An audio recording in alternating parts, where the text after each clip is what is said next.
far, far, far, far, far away from home. All right, just want you to see that. And so we're going to look at this first chapter. It's Daniel living a godly life in a secular land or world and the challenges that presents itself. And so let's read Daniel chapter 1, and we're going to read most of the first chapter, then we'll talk about it. So we're in verse 3. So the king ordered Aspenaz, the chief of his officials, that'd be like a chief of staff for the president, to bring in some of the sons of Israel, including some of the royal family and of the nobles. Youths in whom there was no defect, who were good-looking, showing intelligence in every branch of wisdom, endowed with understanding and discerning knowledge, and who had ability for serving in the king's court. And he ordered them to teach them the literature and the language of the Chaldeans. And the king appointed for them a daily ration from the king's choice food, and from the wine which he drank, and appointed that they should be educated 3 years, at the end of which they were to enter the king's personal service. Now among them were the sons of Judah, were Daniel, Hananiah, Mishael, and Azariah. And the commander of the officials assigned new names to them, and to Daniel assigned the name Belteshazzar, to Hananiah, Shadrach, to Mishael, Meshach, and to Azariah, Abednego. Now, we know these three individuals because we like saying their names, right? Shadrach, Meshach, and Abednego. It just kind of rolls off the tongue. But that is not their original names. These are Chaldean or names from Babylon. Their original Hebrew names are given there, and that'd be a good trivia question. So what were the real names of Shadrach, Meshach, and Abednego? Now, just as a preview, what happens to these three young men later? They're thrown into a furnace of fire. That's right. So just as a preview. So I just want you to consider what's going on here. That these individuals, they're not just slaves. They come from two groups. Royalty, isn't that right? And from the nobles. And how old are they?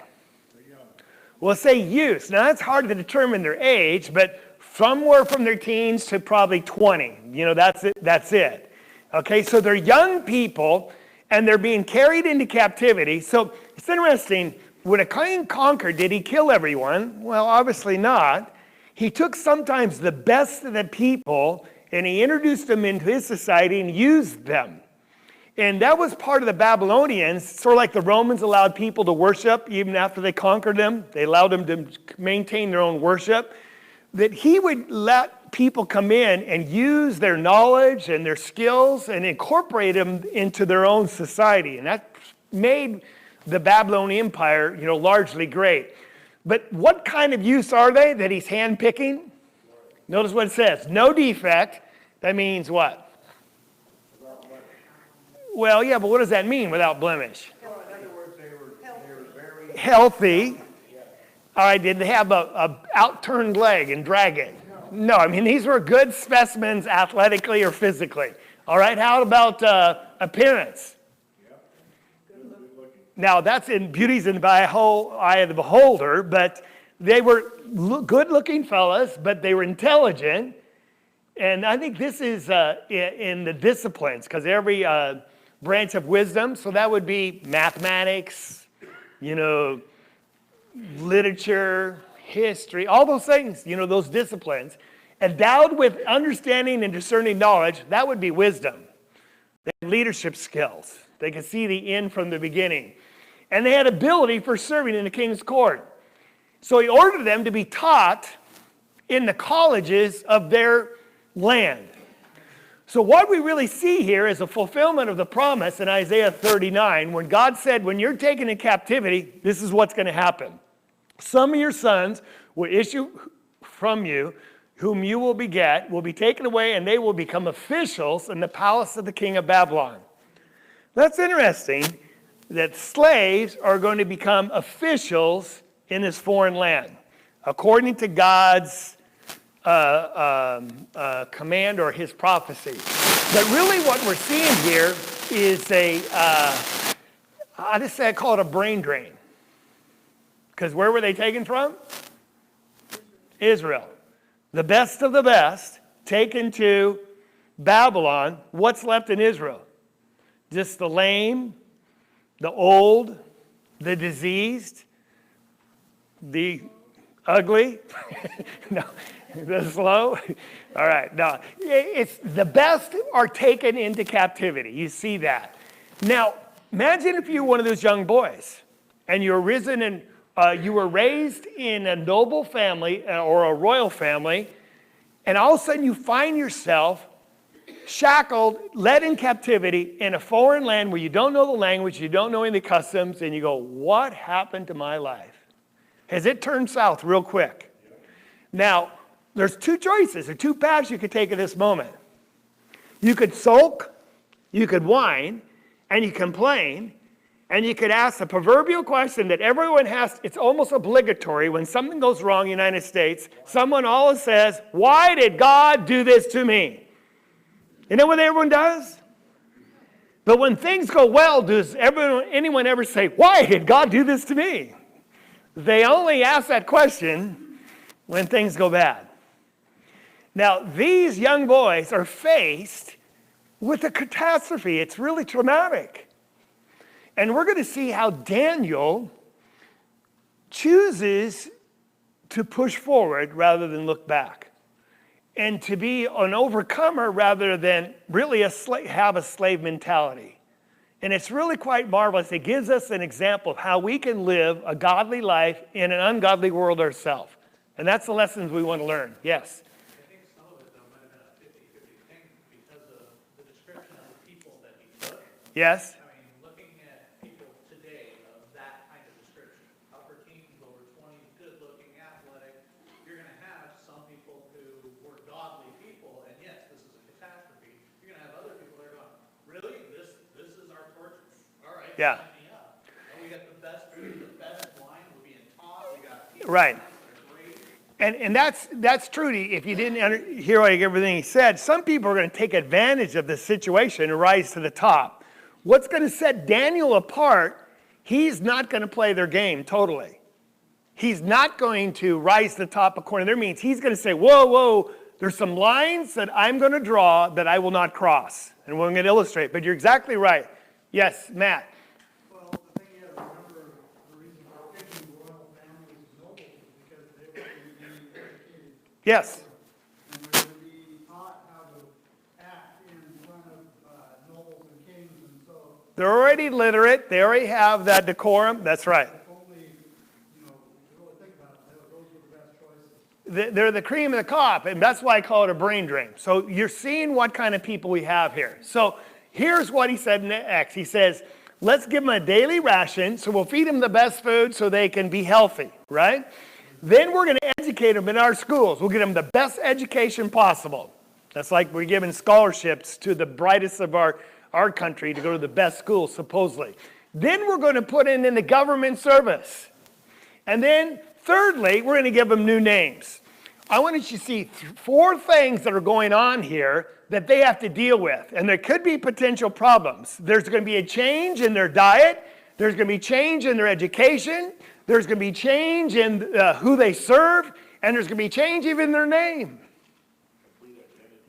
That's right. This is something. It's not just some casual going camping. This is totally being assimilated into another culture.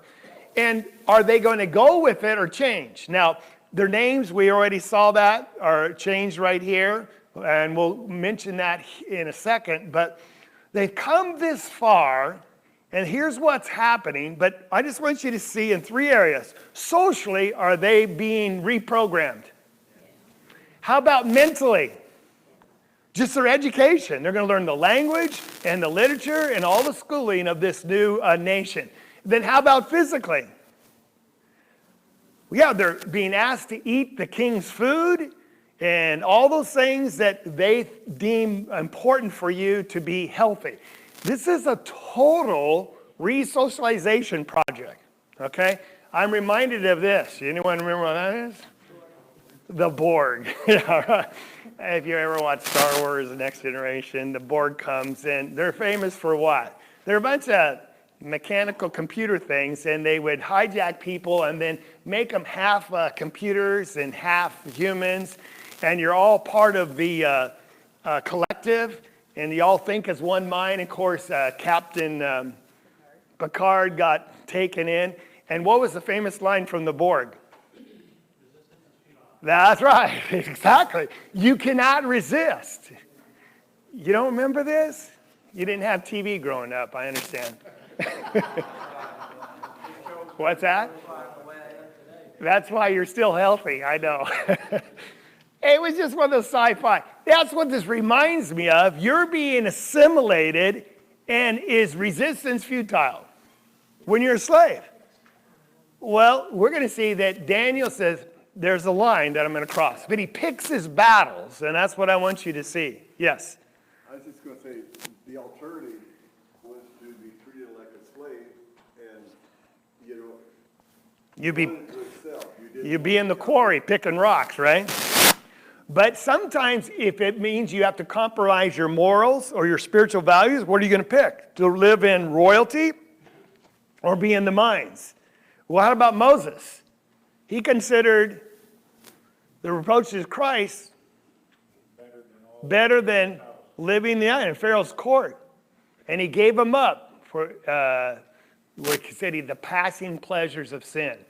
Now, here their names change. This is interesting identity. When you change the name, it shows ownership as well. Because when you someone, you name them, and you show by that name, they belong to us. Not just the first name, but also the surname, right? They're a Hafer, and they belong to us. And so Daniel's name in the Hebrew is God is my judge. Every one of their new names speaks and refers to one of the idols of Babylon. So this is the treasure of Bel. Hananiah is the Lord is gracious. He's the commander of Aku, that's the moon god. Mishael is really who's like God. His name is now who is what Aku is. In other words, you are just who Aku is. That's the moon god. Azariah, the Lord helps. Well, he's called Abednego, which means servant of Nego, another idol. Would that be hard to swallow when you worship one and true living God, and now your name, you're called by an idol, a servant of an idol? How far are you going to go with this before you say, enough is enough? So that's what I want you to see here is when we look at it, because Paul, when we go through this backwards, taking Babylonian names, did they have any choice in that matter? No. I mean, if you're called Abednego, and someone says Abednego, The king called your name and you didn't answer. You're dead. Does that make you Abednego just because they call you that? No. So they can call you whatever you want, but you have no choice in the matter, correct? Correct. All right, so Daniel's not going to make an issue about this. He's not going to fight over this. Now, it's interesting because some people in the name of Christ are going to fight everything that comes their way. We will not stand for this, but there's no fight here. Then how about the king's service? They're going to be asked to serve this really evil man called Nebuchadnezzar. We won't take time until some talk about his atrocities, but he was not a good king. He was very evil and cruel in many ways. And now you find yourself serving him. Did you resist and say, no, I refuse? No. No. Well, can you work for the government of the United States? Well, can you work for him when things? Well, apparently Daniel thought what? You could do that. And then how about schooling? I mean, I wouldn't send my kid to Harvard because they're going to teach them all sorts of rot. Well, did they say, no, we're not going to your classes? Did they draw a line there? There's no indication that they did. But when it came to the king's food, they had some laws given to them as the Jews about what was clean and unclean. And here's where Daniel says, I'm going to draw the line. When you're asking me to do something personally that violates my faith with God, I can't do it. But he doesn't throw up a stink. He bargains. And I want you to see how he does that. There's a lot of wisdom here. Okay, someone had their hand up. No one? All right. Okay, we're back to our text. But you see where I am? Because there's a lot of things you have to pick and choose where you're going to fight in this life. What things are important. Because this world, isn't all good, is it? There's a lot of things that are really, really, really bad. But we have to pick our fights, because some we can live with, and some we can't. We have to draw a line. All right, so verse 8. But Daniel made up his mind. What does your Bible say? Purposed in his heart. This comes from within, from who you are. It's not a show. It's not something you put on. It's intrinsic to your very being. He made up his mind. I can't do this. I just can't. So he made up his mind he would not defile himself with the king's choice food or with the wine which he drank. Now the food, there could be unclean things like certain shellfishes or pig meat, certain things they couldn't eat. Why the wine? Well, they had wine back then. Could be that. It wasn't, let me just say, it's not the alcohol. That wasn't the issue. No, it was what it was made out of. Nah, probably not even that. If they were sacrificed idols. That was it. Because that was the condition. Even Paul said, I'll never eat meat or drink wine again because my brothers stumble. Because often wine was offered in the sacrifices. And so that's probably the best guess of why he couldn't do it. All right? Now, you could study that out for yourself. So, what does he do? He seeks permission from the commander of the official that he might not defile himself. Now, what does that imply? Does he go in there and just say, I'm not going to do this? He seeks what? Permission. Let's see if we come to some resolution about this.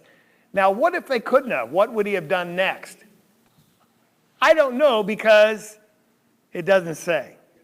But I just want you to note the approach that he takes before he just starts fighting. He tries to come to a resolution. Just like Paul says, be at peace with all men as much as it depends upon you. All right? Yes? Well, Daniel understood that God's still in control. Right. He never wavered from that at any point or any time. Same as Shadrach, Meshach, and Abednego. They all understood who they were and that God had them there for a purpose. That's right. And so it's just like with Joseph. God will give him favor. And that's right. what he does here. Well, look at verse 9. You're exactly right. Now, God granted Daniel favor and compassion in the sight of the commander of the officials. In other words, the commander probably liked Daniel. Said, I can see you're different. Liked him, and that favor came through God somehow. Maybe because the faith that Daniel had, he could see it in it. But is there a lesson here? If you're true to your God and true to who your convictions are, this is being authentic. People talk about being authentic today. Being authentic is you're being genuine to what you know is true, and you're not going to budge, but you're not going to be obnoxious about it, because is Daniel being obnoxious? No. He's seeking permission. Will God work with you to some kind of resolution? It sure seems like that's what's happening. Now, would it always be the case? No, Paul got stoned. But he didn't die. Paul got shipwrecked, but he didn't die. But, God will work with those that are working for and with him. I just want you to see that. God granted him favor. So there's what we see, that he's going to make an issue about this one. He made up his mind, sought permission, and now God granted him favor. Now, here's what the commander says. In my words, Daniel, we got a problem. If I don't present you before the king, and you're looking healthy, as well as smart and all those other things, learn your lessons, speaking Chaldean, I'm going to lose my head. Now, I like you, Daniel, but is that what you're asking me to do? This is a tough spot you're putting me in. You say, well, how'd you get that? Well, I'm afraid of my lord the king. That's Nebuchadnezzar, who has appointed your food and your drink. For why should he see your faces looking more haggard than you are your own age? In other words, you're not going to eat this? When I present you before him, they'll say, what happened to those four? And he says, you would make me forfeit my head. Now, is that a real problem? So Daniel says, okay, I'll eat your food. Right? Is that what he do? So I'm not going to eat it no matter what. No, that would be putting this guy in danger as well. So what does he do? Let's read. Well, let's read then. That's right. So verse 11, Daniel said to the overseer, whom the commander of the officials had appointed over Daniel, Hananiah, Mishael, and Azariah. Here's the challenge. Please test your servants for 10 days. Let us be given some vegetables to eat and water to drink. Then let our appearance be observed in your presence and the appearance who are used for eating the king's choice food, and deal with your servants according to what you see. Now, they're supposed to go to this schooling for 3 months, and Daniel says, you just give me 10 days. Vegetables and water. And then after 10 days, line us up and see if we look good. Does that seem fair? And to a reasonable person, it is fair. So here we have his a 10-day challenge. But notice this. Is he aware and realizes what the problem is? And is he resolved to do something about it? Rather than just say, well. And then is he wise in his approach, his assessing of how to best solve this problem? And but then the last thing, he's proactive. He approaches the commander. Is there some risk at that? Yes. Sure, when you're a slave, to ask a favor like that. But he says, I'm going to ask it anyway. And God gives him favor. So he's aware. He's resolved to do something about it. He talks about the solution rather than just going in there half-cocked. And then he's proactive. He has a plan. Isn't that what Daniel's doing this? Now, we live in an ungodly world too. And you're going to encounter people you work with you don't like. And sometimes they're just not very good employees. They might be cheating on the job or whatever. And we're going to have situations at school. We're around people that don't carry their weight on a school project. We're going to be around, just everywhere you look, there's going to be challenges. Now, we can be like Daniel and take a positive approach to it, or we can take like some like whine and complain, or we can just start protesting like people do on the street. Well, notice what happens. So, he listened to them in this matter and tested them for 10 days. At the end of 10 days, their appearance seemed better, and they were fatter than all the youths who had been eating the king's choice food. So the overseer continued to withhold their choice food and the wine they were to drink and kept giving the vegetables. Now, the answer is already, I don't know. Was their food so much better that it made them fatter and look better than the food that the king was giving them, or did God cause this to happen? Well, you said think, and I appreciate that. He obviously did, because if you look at vegetables and water in itself, there's not a lot of weight gain that's going to take place. Well, in the process. that's true. That's why I asked the question. But can you eat a vegetarian diet and put on weight? Yes. Well, yeah. Can you live a vegetarian diet if it's well-rounded with proteins and all the minerals and vitamins you need? Yes. But is God showing them favor? I would lean more to that, but the answer I already said is what? He doesn't tell us, does he? Unless it's implied in him showing him favor. Yes? There could have always, there's parasites in meat and everything else, and perhaps God used that particular problem with the meat. But this is a king's food. You think it's going to have, Well, it's the best. they didn't have pasteurization and all that other stuff back then. Yeah? There was problems with the meat. I know, but we could spend another 20 minutes just speculating. But that's a good speculation. The problem is we don't know, and I'll just suggest this. You do what God asks. He'll take care of you. That's the bottom line. You're true to your Lord, no matter what it takes and where you are. They're thousands of miles away from their homeland. They're given new names, a new identity. They're being totally reprogrammed, and now they're asked to defile themselves by breaking God's commandment. And you have a choice to make. And I'm going to be true to God and true to myself, or am I going to compromise? And he chose to be true. And God will take care of you. It's a great lesson, isn't it? All right? Yes? It's also gives you an idea of his He has the ability to leave, doesn't he? Yes. Yes, very much so. So, it says, as for the 4 youths, this is what makes me think this is why the diet worked. God gave them knowledge and intelligence in every branch of literature and wisdom. And Daniel even understood all kinds of visions and dreams.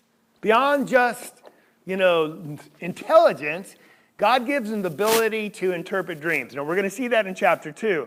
Take a peek in chapter 2 and verse 1, where Nebuchadnezzar has this dream, and his spirit was troubled, and his sleep left him. So who does he call in verse 2? Magicians, the conjurers, the sorcerers, and the Chaldeans to tell the king his dreams. It just gives you a picture of all the people that he has serving him. And Joseph might be regarded as one of these, but we've got people from all trades and walk of life. Sorcerers, conjurers, astrologers, whatever it is. People that are called to interpret his dream. Of course, they're all going to fail. But David is in this class with all of them, and God causes him to excel because he gives him this wisdom. And what God does for you is going to make you shine. There's just no doubt about it. All right? So there's where we are in verse 16. We finished there. So look at verse 17 back in chapter 1. Verse 18, excuse me. That at the end of the days, when the king had specified for presenting them, he, commander of the officials, presented them before Nebuchadnezzar. So this is the big showing. Would there be a little tension or apprehension by the king and the commanders? In other words, how did your training go? Can you speak Chaldean? How is your physical appearance? There's a lot riding on the line because, you've been given this task, and if you don't deliver, well, he's already been fearful of the king of losing his head, right? And so here's what happens. The king talked with them. So it's a personal interview, isn't it? And out of all of them, not one was found like Daniel, Hananiah, Mishael, and Azariah. So they entered the king's personal service. They just didn't work in the royal court. They're personal servants or aides to the king. Now, what's astounding about that, what nationality are they? They're Jews. They came as slaves, and now they are in his personal service. What are some other examples where we see that happening? I'm sorry? Joseph goes to a slave, to a prisoner in Egypt, and rises to second in charge. Who did that? God said God had favor upon him. Who else? Yes. It goes further. When Joseph's family come to him, he said, God has made me like a father to Pharaoh. That's right. That's right. Now, God had a plan in that, I understand, because he sent him down there to save his family, to save the lineage of Abraham, so Jesus could be born. But we see the same scenario, right? How about Esther? She finds herself as just a little peasant girl, and what is she? The queen. All right? And that's pretty amazing, okay? I'm sorry? Yeah, well, Moses. Yeah, Moses. Yeah. He's put in a little basket just to save his life because there's a death sentence on all babies. And now he's raised in Pharaoh's court in royalty. All right? So it's interesting. We have that text that Paul says, if God is for us, who can be against us? We say, well, that's nice. But do we believe it? We see it over and over and over. But does our faith in God require some initiative on our part? Just be true to him, act on what you know you can do it wisely, and let God take care of the rest. All right? So there's verse 19, and now let's look, or 18. So, the verse 20, we didn't read that. As for every matter of wisdom and understanding about which the king consulted them, he found them 10 times better than all the magicians and the conjurers that were in his realm. So Daniel continued until the first year of Cyrus the king. 10 times better. Now, I don't know. Was that something inherent before he started? Or was it all given to him by God? I would think probably more the latter. But was he skilled to start with? Yes. Yeah, they had to be intelligent or else they wouldn't be in this program. So this Daniel is a remarkable person. And he stood his ground, and rather suffering for it, he was blessed for it. Now, how many times we think that? Well, if I stand up for what's right, I'm going to get in trouble. I'm going to lose my job. Or I'll lose favor with friends or people. Don't we think that a lot of time? And sometimes we do. Well, that's true. That's right. But that's the peer pressure Satan puts on us to get us to shut up and not do anything. Because he's always lying to us that it's always going to turn out bad. No, I would suggest more often than not, it's going to turn out, well. And just do what is right, and God's going to take care of us, no matter what happens. We just have to have that confidence and faith in him. Any thoughts about that? All right, so let's kind of finish this up. There's an example of a godly Jew in David, isn't it? And also we see, or Daniel, David. We see that his being holy in an unholy land is a choice. Now, I know it's hard, but when it comes down to it, for you being pure and living a Christian life and following Christ like he wants to, it really is just a choice. And yes, sometimes life doesn't turn out the way we want it. Whether relationships, finances, health, and it's easy to get sour on life and go, why did things turn out like they did for me? Especially when we see other people turning out well. Well, I would want you to think of Daniel. What did he do to deserve this? Not a bit of it. Just like Joseph. What was Joseph's only fault that put him in Egypt in captivity? Huh? Their father loved him more than the rest. That's his only fault. Daddy loved him. Wow. But that's that on Dad. He loved him more than the rest. That caused some sibling rivaling. But that's the only thing he did wrong, was loved by his father. And that's not on him at all, is it? But did God work that out for good? Yes. So we have this choice whether to say, poor is me and life is miserable, or we can just keep our chin up and look to God and realize, I don't even care if I have to die down here. I'm going to be true to my Lord because I know he won't deny me if I don't deny him. I'm going to hang in there. And more often than not, it'll work out. Because God's presence is even in captivity, isn't it? Now, he promised this would happen, and they're down in this foreign land, 1,000 miles away, but is God still there with them? So what lesson do we learn there? I don't know where life's going to lead you, in what kind of conditions or relationships or positions, but just count on it. God's still there with you. Without exception, he'll be with you if you're staying true to him. If you walk in the light as he is in light, we have fellowship with one another. He will go with you. But it's predicated on us making the decision to be pure to him. Because as soon as we decide to compromise, because that's sometimes easier in the world to compromise, I eat the king's food. By the way, it's pretty tasty, isn't it? As soon as you compromise, you're jeopardizing God's help, aren't you? Then you're on your own. And so we have to take this very, very serious. Where does success always come from? We do our part, but ultimately, 10 times better, where did that come from? It said God gave it to him, right? 10 times better. Success will come from God. And I think that's in the financial realm, the physical realm, spiritual realm. God, when we do what he asks.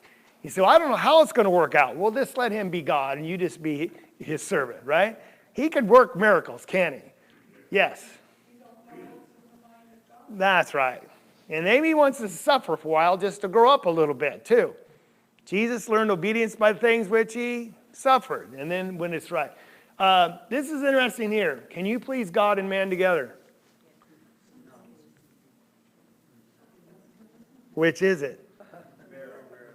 What did he do? Well, did he please both the king and his God? Ah, you guys are divided on this one. Let me go back. Where did he fight over his name change? Did he fight over his schooling? Did he fight over, what was the other one? Oh, working in the king's government. What's the only thing he stood his ground on? Defiling himself with unclean foods. It was a religious ceremonial law, Leviticus. But even then, drinking the wine, did he battle and say, I'm just not going to do this, and obnoxious and defiant about it? Or did he say, let's work out an agreement so I can please the king and stay true to my God? Is that what he did? Yeah, that's what he did. Did he offer a solution? Yes. And did it work? Yes. And did he please the king? Yeah, 10 times better. He's in his personal service. Was he true to his God? So let me ask the question. Can you please men around you and be at peace with those around you and still be at peace with God? Yes, sometimes. Please God and man, that's different. All right, it's maybe phrase kind of catchy, but did he please both God and man at this situation? Can you all the time? No. So I'm with you. So I just want you to understand, sometimes we buy into it, it's them or God, and people are going to hate us, and I can't be friends with anyone, that's just the way it is. No, it's not the way it is, all right? JC. Oh, Matt, sorry, I saw a hand. That's why Jesus said, blessed be the peacemakers. Blessed the peacemakers. So that's why Paul said, be at peace with all men, as much as lies within you. All men, as much as lies within you. Does that mean you can with everyone? No. And sometimes I have problems with others just because it's on me. Just because of my person. I need to change my person and be more like Daniel. Yes? I like what the Lord said with regards to Paul. I'm going to show him how many things he must suffer for my name's sake. Right. Paul needed, for whatever reason, to learn that. And he had to, because before when he was Saul of Tarsus, he really persecuted the church to the point of death. And then God's going to show him how many things he's now going to suffer for my name's sake. And that was all to develop Paul. That's right. To be the best he could be. That's right. I'll leave you with this verse and we're done. Psalms 24. Who may ascend to the hill of the Lord? Who may stand in his holy place? That's a good question. Who could have a relation with God? Well, it's he who has clean hands and has a pure heart. Did Daniel have that? Who has not lifted up his soul to falsehood, has not sworn deceitfully. He shall receive a blessing from the Lord. Is that what happened to Daniel? He was true to his Lord and he received a blessing from the Lord and righteousness from the God of salvation. That's why we love the Psalms, because it capsulizes what we just read in Daniel chapter 1. All right, thank you.